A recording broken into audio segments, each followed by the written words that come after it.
इतनी सी? नहीं, इतनी बड़ी। ठीक है, चलो बाय। बाय।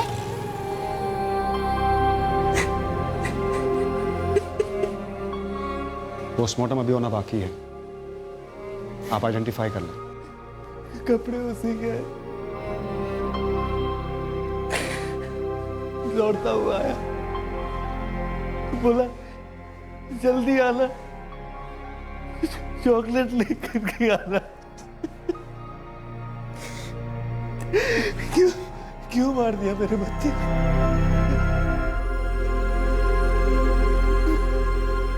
बॉडी काफी डिकम्पोज हो चुकी है, लगभग 8 से 9 दिन पहले मौत हुई होगी। जिस दिन अगवा हुआ उसी दिन मारा गया होगा।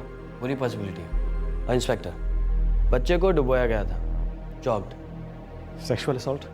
नो, उसके कोई निशान नहीं है। हम बच्चे को बचा नहीं पाए, जो आदमी से ले गया था उसे ढूंढ नहीं पाए।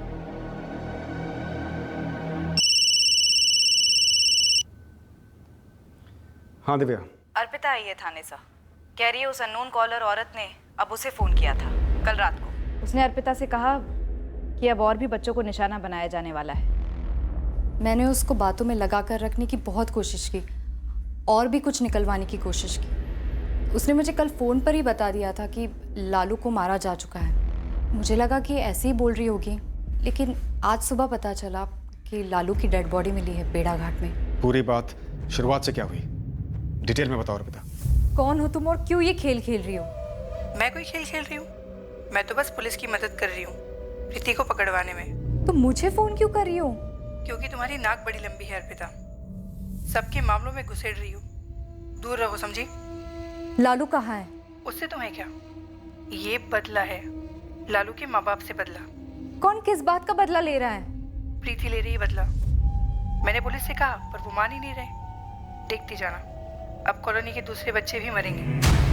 एक एक करके प्रीति उन्हें मारेगी। लालू के माँ बाप जिम्मेदार होंगे सारे बच्चों के लिए। ये खुद प्रीति के शब्द हैं। ये सिर्फ शुरुआत है अभी। देखो, साफ साफ बताती क्यों नहीं हो कि ये प्रीति कहाँ है और कौन है ये प्रीति? Hello hello. बदले के बारे में कुछ नहीं बताया?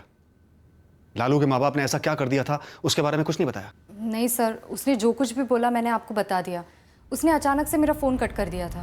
तुम तो मोहल्ले की सारी औरतों को जानती हो, आवाज़ पहचान में आई उसकी?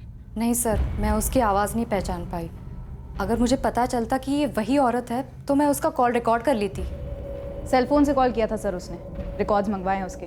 हमारे लैंडलाइन के रिकॉर्ड्स भी आज ही आ जाएंगे। गुप्ता परिवार शोक में है अर्पिता, लेकिन हमें उनसे बात करनी है, ये जानने के लिए कि बच्चे को क्यों मारा किसी ने, और ये किस बदले की बात कर रही है वो औरत। इस वक्त उनकी हालत नहीं है कुछ बताने लायक।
वो आदमी कौन था जिसका आना वीरू को बिल्कुल पसंद नहीं आया, जिसके साथ उसने कोई बात नहीं की, उसकी तरफ देखा तक नहीं? जितेंद्र गुप्ता, हमारे चाचा जी। और वीरू भैया को लगता है कि इन सबके पीछे वो हैं। और हम आपसे कब से पूछे जा रहे हैं किसी पे कोई शक है, किसी पे कोई शक है, तब तो आपने कुछ नहीं बताया। सर इसलिए नहीं बताया कि हमें लगा ही नहीं कि चाचा जी कभी ऐसा कुछ कर सकते हैं। कल रात में भैया ने बताया कि हो सकता है कि चाचा जी इसके पीछे हों, और आपने भी कहा था कि कोई करीबी ही हो सकता है, और हमारा चाचा जी से झगड़ा भी है। किस बात को लेकर? धंधे को लेकर। पहली दुकान पिताजी और चाचा जी ने मिलकर खोली थी, उसके बाद जितनी भी दुकानें सब भैया ने खोली हैं। अब चाचा जी को उसमें हिस्सा चाहिए, ना तो उसमें उनकी लागत है और ना ही मेहनत। कब की बात है ये? सर 12 साल पहले की। और वीरू को लगता है कि अब जाकर जितेंद्र गुप्ता ने अपना बदला लिया। शुरुआत में हमें ऐसा लगा ही नहीं, लेकिन अब किसी ने हमारे लालू को छीन लिया तो हमें लगता है कि उन्होंने किया है, जीतू चाचा जी ने।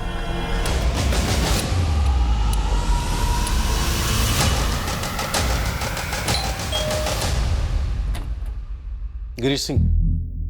हाँ जी। 4447809887 नाम तो मेरा है, लेकिन नंबर मेरा नहीं है सर। फोटो तो तुम्हारा है। हाँ, लेकिन सर 5 जून को तो मैंने कोई सिम कार्ड खरीदा ही नहीं है, तो फिर मेरी फोटो कैसे आई? इसका जवाब तो तुम ही दो। फोटो तुम्हारा लगा है। हाँ सर, लेकिन मुझे कुछ नहीं पता, ये मेरा नहीं है। ये मेरे नाम पर और एक नंबर, वो भी 5 जून को। देखिए सर, मेरे पास मेरा एक ही नंबर है, इसके अलावा कोई है ही नहीं। एक तीसरा नंबर भी है। तो सर ये हो क्या रहा है? मतलब मेरे ही नाम पर 5 जून को ही 3 नंबर लिए है किसी ने। करते क्या हो तुम? सर मैं आरके इलेक्ट्रिकल कंपनी में सुपरवाइजर हूँ। मेरे पास 2 नंबर है, एक तो कंपनी ने दिया हुआ है और एक मेरा पर्सनल नंबर है। इन 3 नंबर के साथ मेरा कोई लेना देना ही नहीं है सर।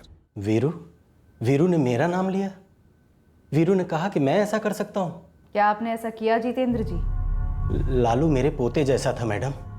बहुत दुख हुआ है सुनकर कि वीरू ने ये मान लिया कि मैंने, उसके सगे चाचा ने उसके बेटे को अगवा किया और उसे मार दिया। हमें पता चला आप 1 जून से 4 जून के बीच में जबलपुर में नहीं थे। मेरी पत्नी की रिश्तेदारी में एक शादी थी इंदौर में, पूरे परिवार के साथ वहाँ गया था। वापस लौटा तो पता चला कि लालू गायब है। कैसे पता चला? वीरू या सुरेन ने फोन करके बताया? फ़ोन किसी का नहीं आया था, दूसरे रिश्तेदारों और दोस्तों से पता चला। वैसे हमारे बीच फ़ोन कभी होता नहीं है ज़्यादा। हाँ, एक तनाव है ज़रूर। तनाव? हाँ तनाव, वही धंधे को लेकर। मैडम एक बात कहूँ, मैं वीरू से सिर्फ 12 साल बड़ा हूँ। चाचा कम, भाई जैसा रहा हूँ। बचपन में साथ में खेले कूदे हैं। सोचकर बड़ा अजीब सा लग रहा है, उसने मेरा नाम लिया। क्या आपने वीरू को दर्द देने के मकसद से ये किया? फांसी पर चढ़ा देना मैडम।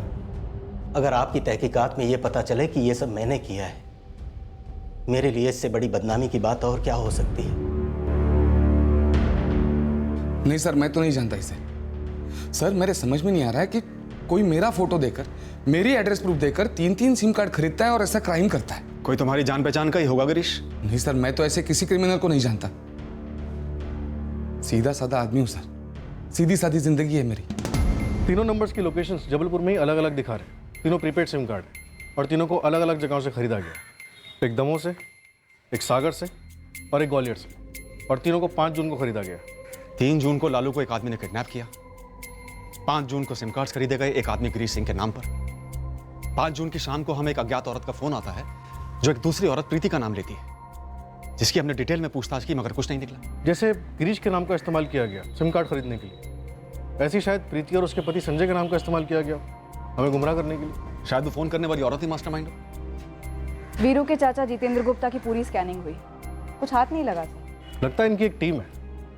लालू का किडनैप करने वाला वो आदमी और कॉल्स करने वाली औरत, जरूर इनकी साजिश रही होगी। 3 जून को उस आदमी ने लालू का किडनैप किया और उसे मार दिया। 5 जून को इन लोगों ने सब तय किया होगा और कॉल्स करने शुरू किए हमें गुमराह करने के लिए। चलो एक बात तो समझ में आती है कि कॉल्स हमारा ध्यान बटाने के लिए किए गए, लेकिन जुर्म का मकसद, उसकी तरफ तो एक भी इशारा नहीं हुआ अभी तक। अर्पिता से बात करते वक्त उस औरत ने बदले की बात की थी, वीरू और राधिका गुप्ता से बदला। वो तो एक और चाल हो सकती है, झूठा एंगल खुलवाने के लिए, या फिर वीरू या राधिका में से कम किसी एक के साथ खूनी का कोई झगड़ा रहा हो। अज्ञात महिला कॉलर ने कहा था कि मोहल्ले के दूसरे बच्चे भी शिकार किए जाएंगे। इसके चलते हमने हमारी एक पेट्रोल टीम भवानी नगर में तैनात कर दी। साथ ही हमारे आदमी सादे कपड़ों में भी बच्चों के आसपास नजर रख रहे थे। अगर यह धमकी सच थी तो उसे हर हाल में रोकना था हमें। एक और बच्चे के साथ इतना भयंकर हादसा होने देने का सवाल ही नहीं था। फिर अचानक से अज्ञात महिला ने फोन करना बंद कर दिया। हम इस केस में फिर से वहीं पहुंच गए जहां से शुरुआत की थी, एक अंधी गली। सर आपने हमसे 100 बार पूछा है, हमने आपको 100 बार बताया, और हमें सच में नहीं पता कि कौन हमसे कैसी दुश्मनी निकाल रहा है। तुम्हारे जितेंद्र चाचा तो नहीं है जिस पर तुम्हें शक था? हमने उन्हें बारीकी से टटोला है। फिर कौन है जो हमें इतना बड़ा घाव दे गया? कौन और क्यों? हमने बच्चे उठाने वाले सारे हिस्ट्री शीटर्स को भी खंगाला है, कहीं कुछ मिला नहीं। हमने बच्चों को मॉलेस्ट करने वाले एंगल के बारे में भी सोचा, किसी ने शायद बच्चे के साथ बलात्कार किया हो, लेकिन ऐसा कुछ हुआ नहीं है, सिर्फ कत्ल हुआ है। कौन है सर? कौन? बस एक बार उसे मेरे सामने लाकर खड़ा कर दे। मेरे 6 साल के मासूम बच्चे को क्यों मार दिया गया सर? क्यों?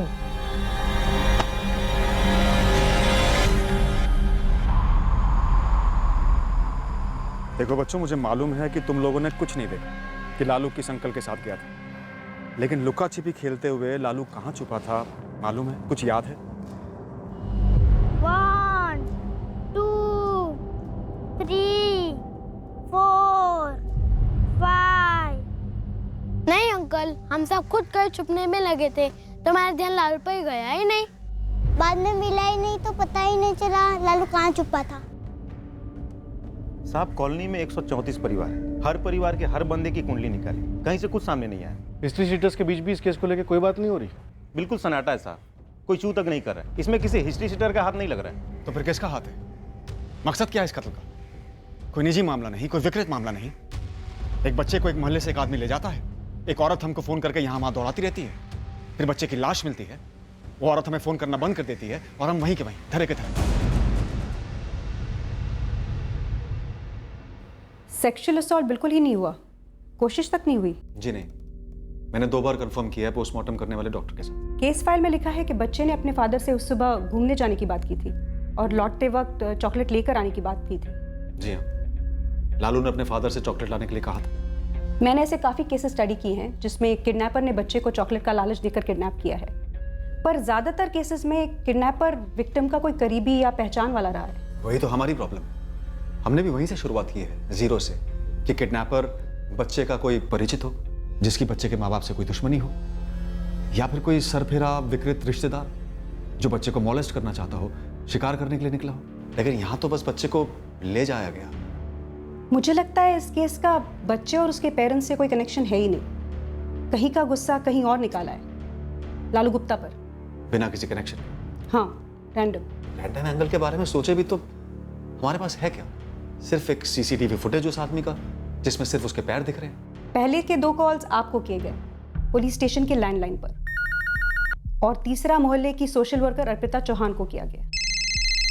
हेलो, अर्पिता चौहान? जी आप? उसी को क्यों किया गया, बच्चे के पेरेंट्स को क्यों नहीं? बच्चे के माँ बाप के फोन हमने सर्विलेंस पे रखे थे, शायद इसलिए। नहीं, मुझे नहीं लगता कॉलर को सर्विलेंस का डर है, नहीं तो वो पुलिस स्टेशन के लैंडलाइन पर फोन नहीं करती। तो आपका पॉइंट है कि सिर्फ अर्पिता को ही कॉल क्यों किया गया? मेरा पॉइंट ये है कि जिसने भी ये अपहरण और कत्ल किया है उसका कोई पर्सनल घाव है, या तो उस औरत का जो कॉल करती है, या तो उस आदमी का जिसने बच्चे को उठाया है, या तो फिर दोनों का, अगर दोनों एक टीम है। लेकिन घाव है क्यों और किसने दिया? उस औरत प्रीति का नाम लिया गया। प्रीति को हमने थॉरली चेक किया है, उसके अगेंस्ट हमें कुछ भी नहीं मिला। लेकिन कॉलर चाहती है कि आपको प्रीति के खिलाफ कुछ मिले, इसीलिए बार बार कॉल करके उसका नाम लेकर आपको प्रीति की तरफ धकेला। मे बी बच्चे और उसके पेरेंट्स से कल्प्रिट का कोई लेना देना है ही नहीं, और शायद प्रीति और उसके हस्बैंड से कल्प्रिट का कोई लेना देना ज़रूर है, कोई एनिमिटी, डीप गुस्सा। इसीलिए प्रीति और उसके हस्बैंड को फ्रेम करने के लिए ये सब किया है। शायद इस बच्चे को, इस मोहल्ले के किसी भी बच्चे को उठाकर मारने का बस एक ही मकसद रहा है कि प्रीति इस मोहल्ले में रहती थी। इस प्रीति कुशवाहा को संदिग्ध समझने के बजाय ये पता लगाइए कि प्रीति के दुश्मन कौन है। भोपाल से प्रीति और संजय कुशवाहा को ले आओ, दोबारा बात करनी है। मेरे समझ में नहीं आ रहा है, आप लोग हमारे पीछे क्यों पड़े हुए हैं? उस औरत ने प्रीति कहा है ना, तो मैं दुनिया की अकेली प्रीति बची हूँ क्या? अरे वो किसी और प्रीति का जिक्र कर रही होगी।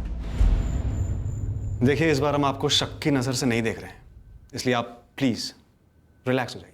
रिलैक्स इस पुलिस स्टेशन में, वो भी तब जब हमें सारे कामकाज के बीच से उठाकर लाया गया हो। संजय, प्रीति, आप दोनों प्लीज मेरी बात ध्यान से सुनिए और याद कीजिए, जब आप लोग यहाँ भवानी नगर में रहते थे तब किसी से कोई झगड़ा हुआ था?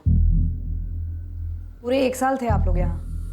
संजय, तुम्हारे बिजनेस में कुछ लेनदार है? 2 थे सर, और अब भोपाल में मेरा खून चूस रहे हैं। दोनों के नाम और कॉन्टैक्ट नंबर। सर कहीं आप ये तो नहीं कह रहे हैं कि कोई हमें फंसाने की कोशिश कर रहा है? हो सकता है। प्रीति, तुम्हारा किसी के साथ कोई झगड़ा? नहीं, मैं तो ज्यादातर घर पे ही रहती थी। घर का काम वाम, खाना पीना, कभी कदार मार्केट में किसी पड़ोसी से बातचीत हो गई तो बस।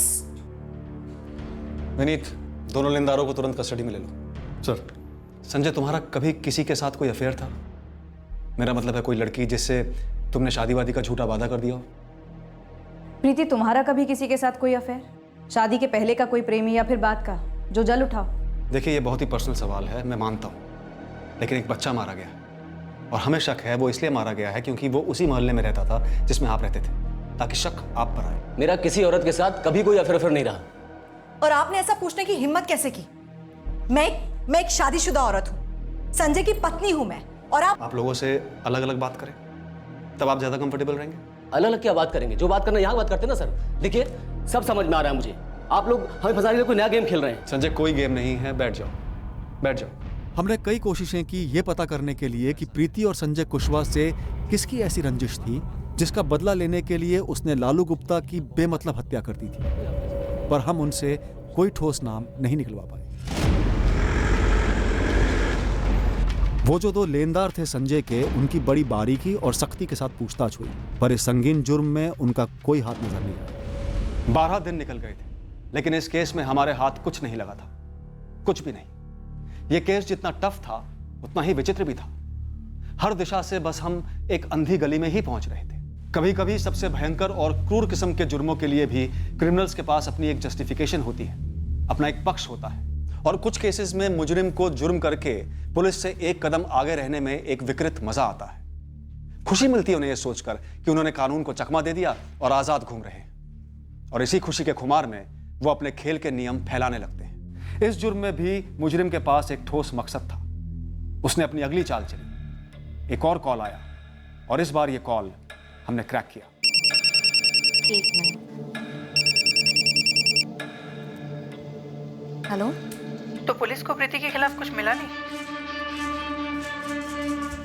तो तुम ही बता दो ना सामने से, क्या मिलना चाहिए था पुलिस को? इस बार अर्पिता के फोन का रिकॉर्डर ऑन था और इस अज्ञात महिला कॉलर की बातें रिकॉर्ड की गई।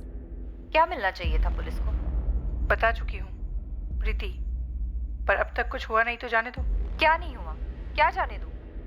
अब कुछ भी करेंगे तभी लालू तो नहीं लौटने वाला है, तो जाने दो ना इस सबको। प्रीति ने लालू को क्यों मारा? हेलो? हेलो? सच में जानना चाहती हो क्यों? हाँ, मुझे जानना है, और लालू के माँ बाप को भी। घर से निकाले जाने का दर्द समझती हो तुम? तो क्या प्रीति को लालू के माँ बाप की वजह से घर से निकाला गया था? बेघर कर दिया था प्रीति को, अपने स्वार्थ के लिए, अपने मतलब के लिए। वो दर्द जब वापस मिलता है तब पता चलता है कि दर्द क्या होता है। चोट कभी भी एक तरफा नहीं होती। कहाँ से बेघर किया गया था प्रीति को? और कहाँ से? बेघर का मतलब समझती हो ना? ये समझ नहीं आ रहा है कि तुम प्रीति की क्या लगती हो। क्या चाहती हो तुम? कि मैं लालू के माँ बाप को ये संदेशा दे दूं कि उन्हें सजा मिल रही है प्रीति को बेघर करने के लिए? और पहले तुम प्रीति को पकड़वा रही थी, अब उसकी हिमायत कर रही हो। तुम कौन हो? चाहती क्या हो? मैं सिर्फ इतना कह रही हूँ कि प्रीति ने जो किया गलत किया। उसने मेरा भी इस्तेमाल किया। मैं चाहती हूँ कि उसे उसके किए की सज़ा मिलनी चाहिए। मुझे सिर्फ इस बात का बुरा लग रहा है कि मुझे पता था ऐसा होने वाला है, फिर भी मैं बच्चे की जान नहीं बचा पाई। वो आदमी कौन था जिसने बच्चे को अगवा किया? हेलो? हेलो? हेलो? और इसके बाद फोन बंद कर दिया गया, जो कि होना ही था। कॉल रिकॉर्ड अर्जेंट बेसिस पे मंगाए हैं। बेघर कर दिया था प्रीति को, अपने स्वार्थ के लिए, अपने मतलब के लिए।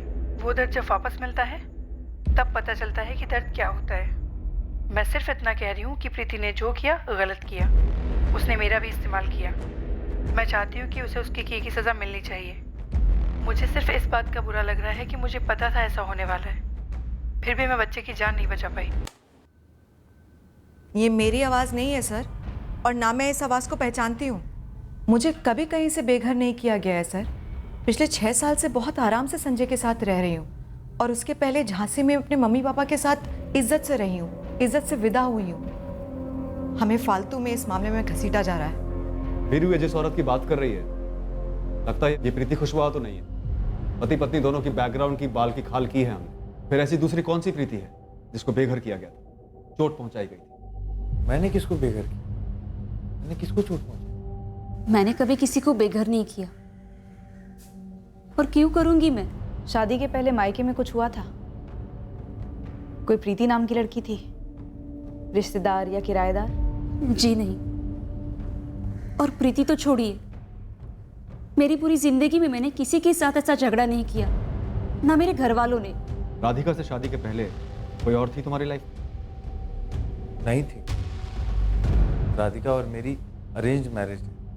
कभी किसी और के साथ अरेंज मैरिज होते होते टूटी हो, या फिर किसी लड़की को कभी तुमसे एक तरफा प्यार हुआ हो? सर, अरेंज शादी में सभी 3-4 लोगों को देखते। मैंने भी 3-4 लड़कियों को देखा था, पर कभी किसी को बेघर नहीं किया। ये औरत भी किश्तों में सुना रही है दास्तान, और वो भी ऐसी दास्तान जो कहीं मेल नहीं खा रही। ये औरत हमें गुमराह कर रही है, ये तो समझ में आ रहा है, लेकिन कहाँ गुमराह कर रही है ये समझ में नहीं आ रहा। सर, ये पूरा का पूरा खेल फर्जी मालूम होता है। बच्चा अगवा करके मारा गया, ये सच तो फर्जी नहीं है ना गुरु? ना कौन बोल रहा है सर, लेकिन ये भी तो सच है कि मैंने आज तक बिना मकसद के कोई किडनैपिंग या मर्डर नहीं देखा है, और मकसद है भी तो उसकी भनक तक नहीं है हमें। कहीं अर्पिता तो ये पूरा खेल नहीं खेल रही? मेरा मतलब है, और कौन बचा है शक करने के लिए? एक ही प्रीति मिली उसी कॉलोनी से, लेकिन उसका भी कोई कनेक्शन नहीं बैठ रहा है। हमने किसी भी पॉइंट पर अर्पिता पे शक नहीं किया ना? नहीं, कभी संदिग्ध नहीं माना। बेघर कर दिया था प्रीति को। हमने अज्ञात महिला कॉलर की आवाज भवानी नगर के हर रहने वाले को सुनाई, इस उम्मीद से कि कोई तो पहचान लेगा। हमने अर्पिता चौहान की पूरी बैकग्राउंड चेकिंग कर ली, पता किया कि वो उसका लर्निंग सेंटर वहीं पर क्यों चला रही थी। अर्पिता से सीधे पूछ लिया हमने, क्या वही ये खेल खेल रही थी? मैं खेल खेल रही हूँ? ये बहुत ज्यादा हो गया सर। मैं आपकी इतनी मदद कर रही हूँ आउट ऑफ द वे जाकर, और आप मुझे पर शक कर रहे हैं। आपने मेरे माँ बाप को फोन किया था मेरे बारे में पूछने के लिए कि मैं लर्निंग सेंटर यहाँ क्यों चला रही हूँ? हाँ अर्पिता, किया था हमने तुम्हारे पेरेंट्स को फोन, क्योंकि हमें ये बात बहुत अजीब लगी कि तुम एक अच्छी खासी लाइफ छोड़कर यहाँ बच्चों के लिए लर्निंग सेंटर क्यों चला रही हो। इसमें अजीब लगने वाली क्या बात है सर? आपको ऐसा तो नहीं लग रहा है ना इस सोशल वर्क के पीछे मेरी कोई बुरी शादी है? शायद मैंने अपना बच्चा खोया है, बहुत दुख दर्द है मेरी जिंदगी में। अगर आप ऐसा सोच रहे हैं तो ऐसा बिल्कुल नहीं है सर। मुझे बच्चे पसंद है, सोशल वर्क करना पसंद है, इसीलिए मैंने ये लर्निंग सेंटर यहाँ पे खोला है। मुझे जैसे लोग होते हैं, नॉर्मल होते हैं, और मैं कोई पागल नहीं हूँ जो अपने मोहल्ले के किसी बच्चे को उठवा कर उसको मार दूँ, वो भी वो बच्चा जिसे मैं अच्छी तरीके से जानती हूँ, और कोई दूसरी औरत से ऐसे कॉल्स करवाऊँ। सर, बाकी की सारी चीज़ें साइड में, आप थोड़ा सा तो कॉमन सेंस इस्तेमाल कर सकते थे मुझ पर शक करने से पहले। अर्पिता, इस केस में ना तो हम अभी तक कल्प्रिट के बारे में कुछ जान पाए हैं और ना ही मोटिव के बारे में। हमारे पास एक भी सुराग नहीं है। सालों में पहली बार आज किसी केस को लेकर इतना बेबस महसूस कर रहे हैं। मैं सब पर शक है, इसलिए तुम पर भी शक हुआ। सॉरी। एक ब्रेक थ्रू है। गुरु को प्रीति नाम की लड़की के बारे में पता चला, जो उस मोहल्ले में 2 साल पहले रहा करती थी। उसे भी बेघर किया गया था। कौन है ये प्रीति? जब जमुना ने हम लोगों से बोला ना, तब हमें ख्याल आया।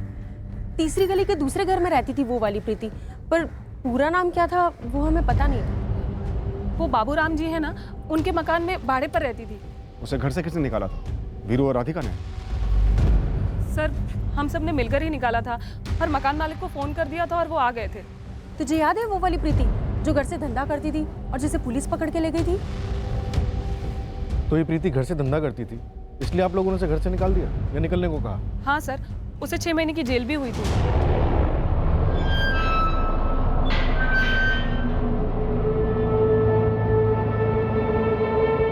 उससे पहले सबको लगता था कि सिर्फ चालू है, आने जाने वाले यार हैं उसके। ऐसा नहीं पता था कि धंधा करती है।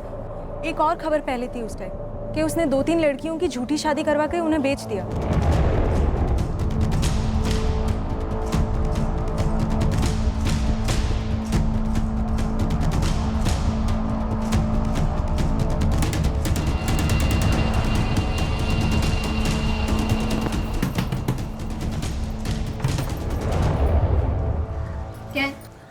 अभी घर खाली करो और निकल हमारे मोहल्ले से। तुरंत सामान बांधना शुरू करो और निकल यहाँ से। अच्छा, तुम्हारे बाप का खाती हूँ, किराया देती हूँ, वो भी पूरे का पूरा। तुम लोग होती कौन हो मुझे इस घर से निकालने वाली? हम इस मोहल्ले के शरीफ घरों की शरीफ औरतें हैं, यहाँ पर वैश्या धंधा चलने नहीं देंगी तुम्हारा। अपनी शराफत अपने पल्लू में बांधकर अपने घर पे रखो। मेरा मूड खराब मत करो, फुटो यहाँ से। तू चल बारा, तेरे को दिखाती हूँ मैं। हाथ किसको लगा दिए? कसम, मेरा हाथ उठाना तो यही के यही सबके सब रहेंगे लगेंगी।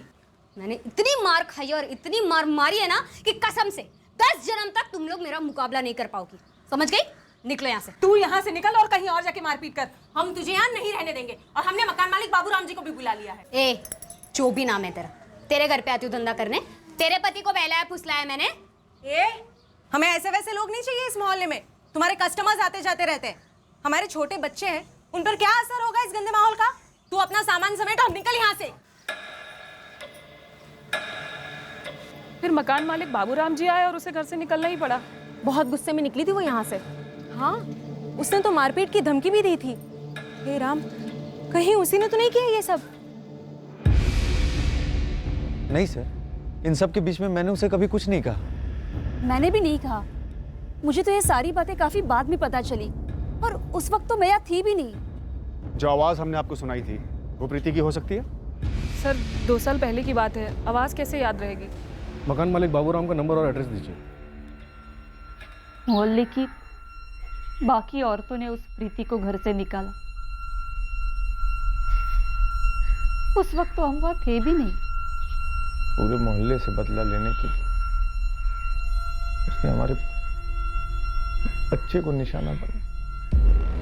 सर मुझे पता होता कि वो धंधा करती है तो मैं उसको मेरा घर किराए पे क्यों देता? और दिया भी तो बिना किसी एग्रीमेंट के। कोई फोटो, कोई एड्रेस, कोई फोन नंबर, कुछ तो होगा तुम्हारे पास।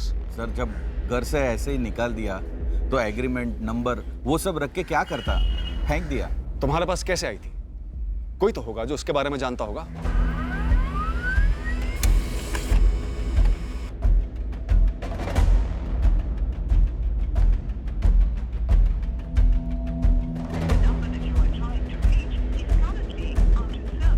बेघर किया गया था इसे, यही कहा था उस कॉल करने वाली औरत ने। सही कहा। और हम गलत प्रीति के पीछे पड़ गए थे, प्रीति कुशवाहा। और इस गलत प्रीति की तलाश में हम भोपाल तक पहुंच गए, जबकि ये असली प्रीति ये ले गई होगी लालू को भोपाल। और भोपाल में इस वाली प्रीति की तलाश करते हैं। शायद वो कॉलर ये प्रीति ही हो जो मैं गलत प्रीति के पीछे भेज रही थी। पता होगा उसे कि प्रीति कुशवाहा यहाँ जबलपुर में भवानी नगर में रहती थी और अब पिछले 1 महीने से भोपाल में रहती है, तो हमें वहाँ भेज दिया। उसे यहाँ की भी सारी जानकारी होगी। पॉइंट। तो भोपाल जबलपुर जहां भी हो, ढूंढ निकालते हैं इस प्रीति को। यही हमारी कल्प्रिट है। पहले लालू पर गुस्सा निकाला, फिर मोहल्ले के दूसरे बच्चों को मार डालने की धमकी दी। सारे पुलिस स्टेशन में डिटेल भेज दो, हो सकता है दोबारा कभी गिरफ्तार हुई हो धंधा करते वक्त।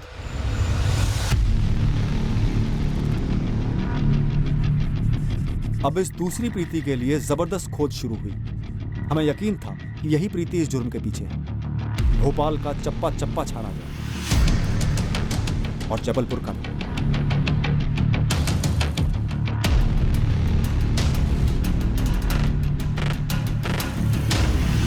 इस प्रीति के व्यवसाय की जानकारी होने के कारण हमने राज्य भर के रेड लाइट एरियाज को टारगेट किया, इस उम्मीद से कि प्रीति हमें यहीं कहीं मिल सकती है।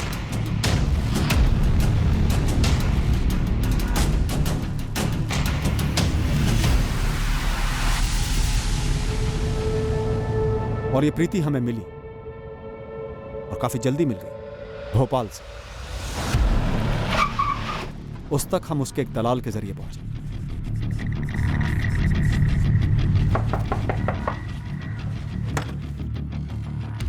जी लालू गुप्ता को तूने ही मारा? लालू गुप्ता कौन है ये?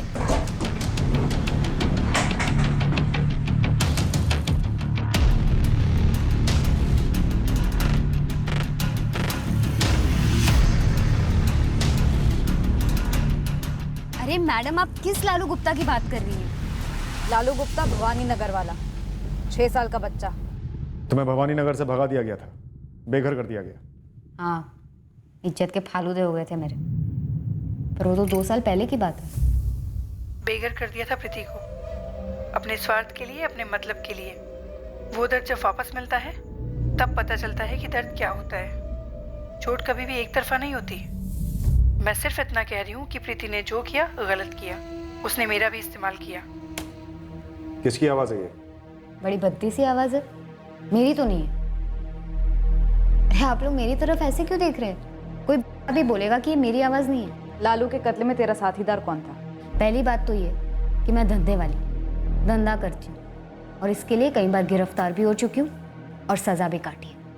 और दूसरी बात, ये सिर्फ एक भवानी नगर नहीं है जहाँ से मुझे इस तरह से लात मार के निकाला गया। 8 सालों से धंधा कर रही हूँ मैडम, और इन 8 सालों में कई जगह से अलग अलग तरीके से बदनाम हुई हूँ मैं। पकड़ी गई हूँ, बेघर की गई हूँ। हिस्सा है अपनी लाइफ का मैडम, कोई गम नहीं। हाँ, लेकिन ये बच्चा मारने वाली जो बकवास आप लोग ने की है ना, वो तो मतलब आप बंद कर दीजिए, क्योंकि मैंने ऐसा कुछ नहीं किया। प्रीति, इस कमरे में ये सबसे ज्यादा बोला गया झूठ है। पर सर, मैं झूठ नहीं बोल रही हूँ, मैंने सच में कुछ नहीं किया। स्कॉलर ने चोट और दर्द की बात की है, जो तुझे हुआ होगा जब तुझे भवानी नगर से निकाला गया होगा। भले ही किसी और जगह भी हुआ हो, पर यहाँ शायद सबसे ज्यादा हुआ दर्द। मैडम, वेश्या की लाइफ में कोई एक दर्द हो तो गिनवाऊं। दर्द ही दर्द है हमारी लाइफ में। कोई कस्टमर आके बैठता है और पैसा नहीं देता, वो तो सबसे दर्दनाक होता है। कोई साले बैठने के नाम पर हमें काटते हैं, नोचते हैं, मारते हैं, वो एक अलग दर्द।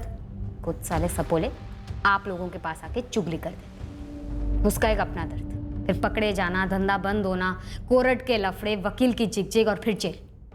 दर्द ही दर्द है मैडम हमारी लाइफ में। लेकिन फिर भी हंस खेल के अपनी जिंदगी काट लेते हैं। इस तरह पागलों की तरह अपना बदला खून करके नहीं लेते। ये तेरा दूसरा साथीदार जिसने लालू को उठाया। यहाँ तो सिर्फ बच्चा दिख रहा है, आदमी कहाँ है? ये उसके पैर दिख रहे हैं। कौन है ये? सर, भोपाल से फॉरेंसिक का फोन था। इस प्रीति की आवाज़ उस रिकॉर्डेड आवाज़ के साथ मैचिंग के लिए भेजी गई थी। आवाज़ तो मैच नहीं हुई, लेकिन उसने कुछ और बताया। क्या? ये जो कॉलर जो आपको इन्फॉर्मेशन या लीड्स देती आई है, इसका औरत होना ज़रूरी नहीं है। ये क्या बोल रहे हो अमित? औरत होना ज़रूरी नहीं है मतलब? जी सर, दरअसल ये आवाज़ एक सॉफ्टवेयर है। सॉफ्टवेयर? मतलब आवाज़ बदलने का सॉफ्टवेयर? करेक्ट। इस सॉफ्टवेयर से किसी भी मर्द की आवाज़ को औरत की आवाज़ में बदल दिया जा सकता है। आप चाहें किसी भी आवाज़ में बात करें, ये ऐप या ये सॉफ्टवेयर उसकी फ्रीक्वेंसी को इस तरह से मॉड्यूलेट करता है कि सामने वाले को औरत की आवाज़ ही सुनाई दे। जस्ट वेट सर, मैं आपको डेमोन्स्ट्रेशन देता हूँ। Just wait.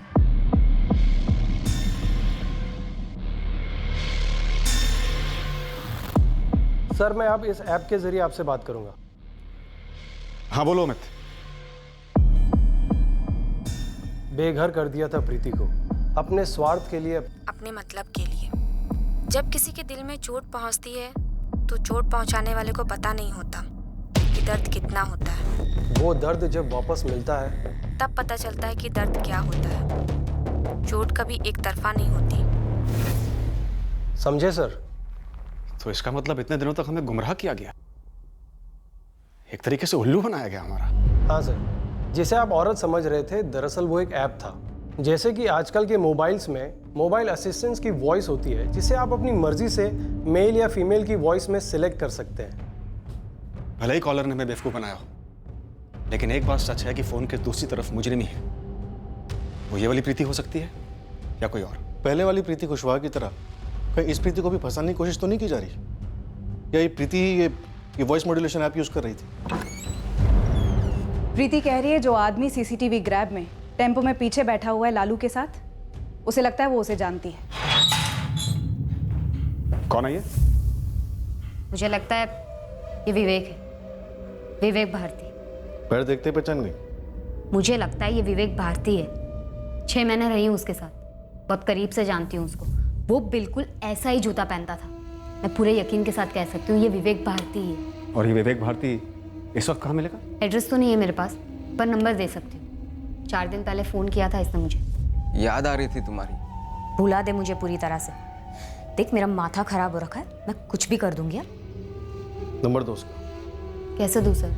फ़ोन तो आपके पास है। पीसीओ से फ़ोन करना, किसी सेल्स वेल्स कंपनी का नाम ले लेना, उसे बिल्कुल भी शक नहीं होना चाहिए। तो क्रेडिट कार्ड कंपनी का नाम सुनते ही फोन काट दिया विवेक ने। वो तुम्हारे साथ दोबारा रिश्ता जोड़ना चाहता है ना? हाँ, पर एक नंबर का बीमार है। वो होते ना विकृत बुद्धि वाले, जिनके दिमाग में सिर्फ गंद भरी होती है वो है ये। इन्हें 4 साल की जेल भी काटी है। जेल? किस लिए? रेप के चार्ज में अंदर था। प्रीति उसे कॉल करो और उससे झूठ मूठ की सुलह करो और उसे अपने घर बुलाओ। अरे सर, वो पागल है, कुछ भी कर सकता है। कुछ नहीं होगा, तुम उसे बुलाओ घर, जैसे वो आएगा मुझे धर लेंगे, डरने की जरूरत नहीं है।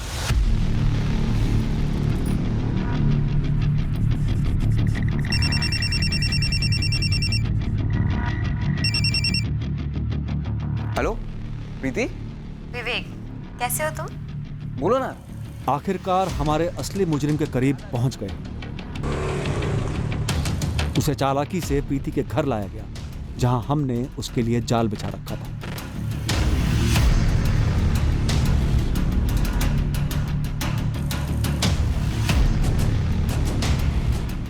हमें जरूरत ही नहीं पड़ी कि प्रीति के जरिए हम विवेक भारती की पहचान करवाएं। उसकी तस्वीर हमारे पास पहले से थी। जबलपुर के एक दूसरे थाने में उसके क्रिमिनल रिकॉर्ड्स थे, जहां उसे रेप के लिए गिरफ्तार किया गया था।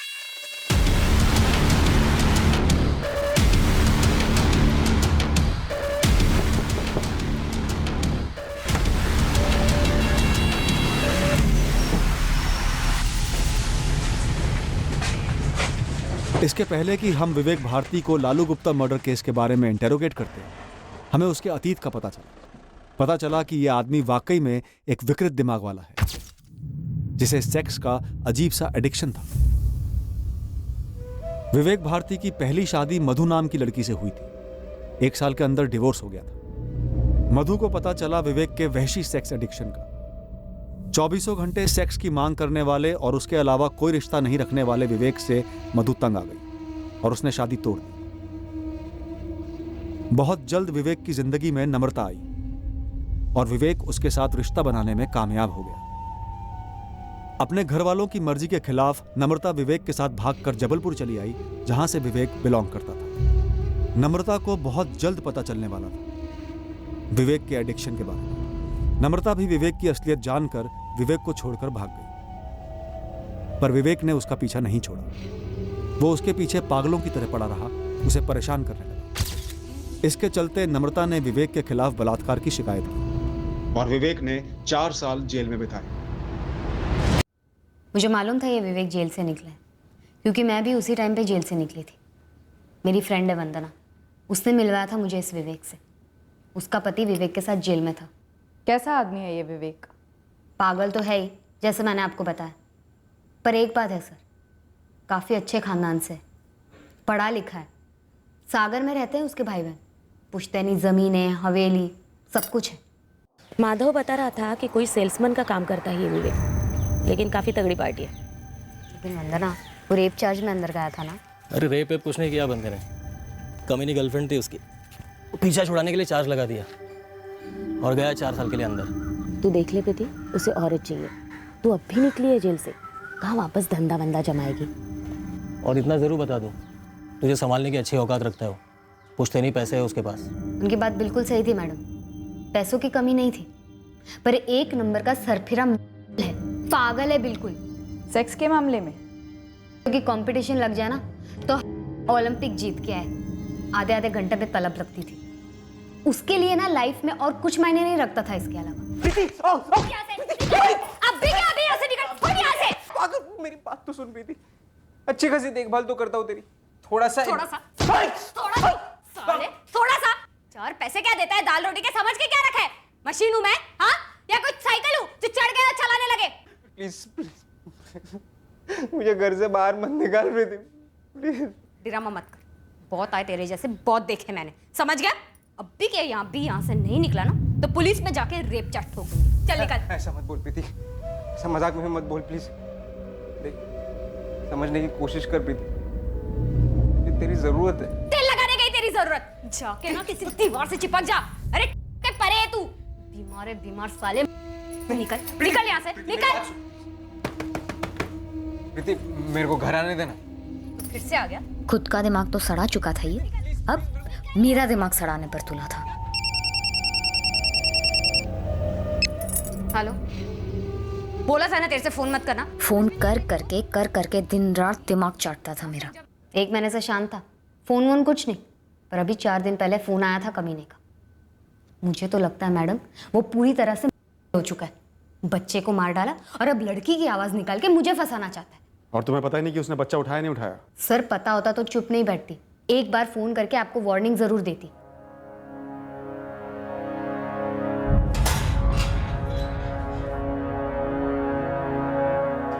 सीधे सीधे बताएगा या धुलाई करें तेरी?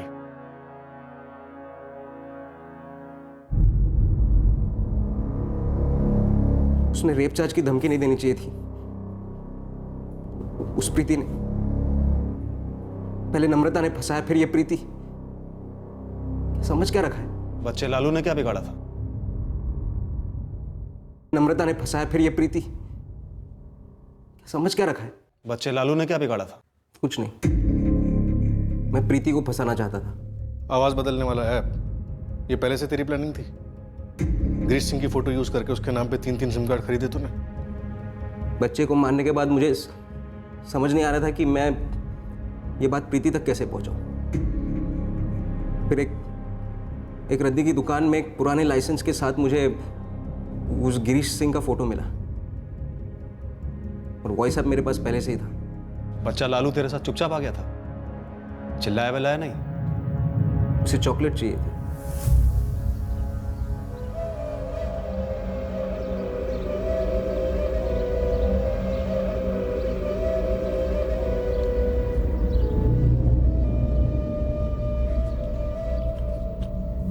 अंकल चॉकलेट दो ना, दो ना थोड़ा। ये वाली तो खत्म हो गई। और नहीं है? घर पे फ्रिज भर के, जितना चाहिए ले ले। फॉरेन की है, इंपोर्टेड। चाहिए? हाँ। तो चल मेरे साथ। अंकल आपका घर ज्यादा दूर तो नहीं है ना? नहीं नहीं, पास में ही है। तू उसे भवानी नगर से देवी चौक ले गया अपने घर, उसने कोई सवाल जवाब नहीं किया, हंसते खेलते आ गया मेरे साथ। उसे चॉकलेट दी तूने? जलेबी खिलाई। आजा बेटा, तू यहाँ बैठ जा, मैं ये जलेबी प्लेट में डालकर लाता हूँ। क्या? पहले गर्मा गर्म जलेबी खा ले और फिर ठंडी ठंडी चॉकलेट।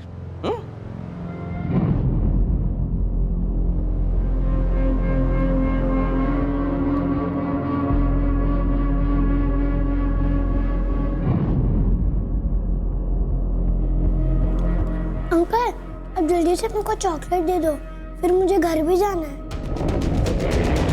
तू बच्चे को उठाने के इरादे से चॉकलेट लेकर गया था भवानी नगर? मैं अपने काम से गया था। चॉकलेट खाना तो मुझे खुद को पसंद है,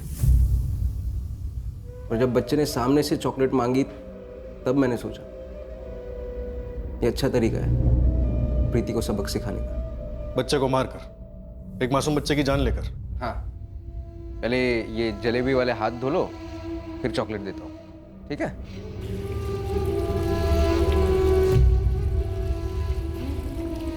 नाम क्या है तुम्हारा? वैसे तो मेरा नाम ललित है, लेकिन सब लोग मुझे प्यार से लालू बुलाते हैं।